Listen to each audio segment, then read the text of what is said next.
This is President William McKinley High School in the city of Honolulu, Hawaii. There are some times when you shouldn't be here, and it's not because of gangs or drugs or wild animals.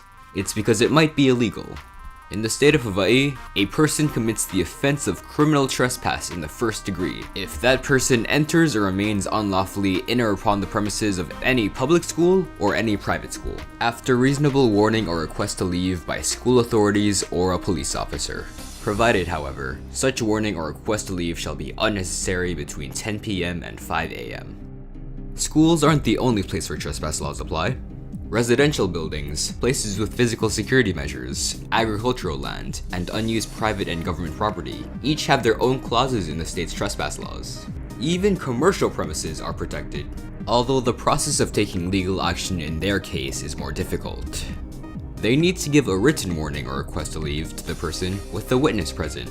The violation of simple trespass has even fewer restrictions and is relevant in more circumstances. All of these laws affect one group a lot more than everyone else: the homeless.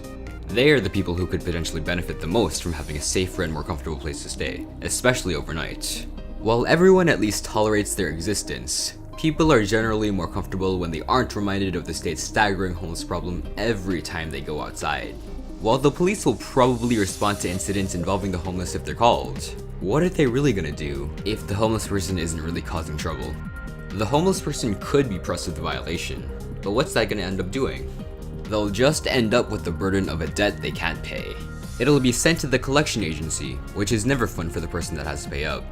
If a homeless person really wanted to go pay an exorbitant fine, you can imagine the kinds of shady lengths they would go to for some quick cash. Another option would be to press criminal charges on them. But what's that gonna end up doing? Increase the load of the state's judicial system? Take up the expensive time of public defenders? Even if they're given access to good resources, there is a good chance the homeless person will default on their charges and end up in debt, which probably won't end well, or in jail. If a homeless person goes to jail, they get to sleep under a roof, they don't have to worry about how they'll get their next meal, and they'll be able to keep themselves clean. The best part about it is that it's free for them. All the money is coming from taxpayers. Since the state is already actively working to reduce jail overcrowding, sending even more people there unnecessarily probably isn't a good idea. All of this is also assuming that the homeless person is willing to give themselves up. If no one can find them, what's the state gonna do?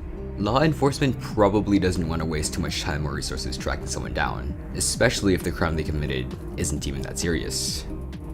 So, what should a police officer do?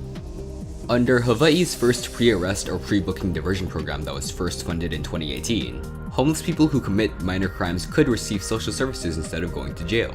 The Hawaii Health and Harm Reduction Center runs the program, and according to their website, the purpose of the program is to improve public health and public safety by addressing the social and behavioral factors that contribute to the cycle of incarceration. That sounds great. Having fewer people worth incarcerating on the streets should make everyone happy. Maybe one day, we can make a crime rate something worth putting up on a billboard. Oh wait,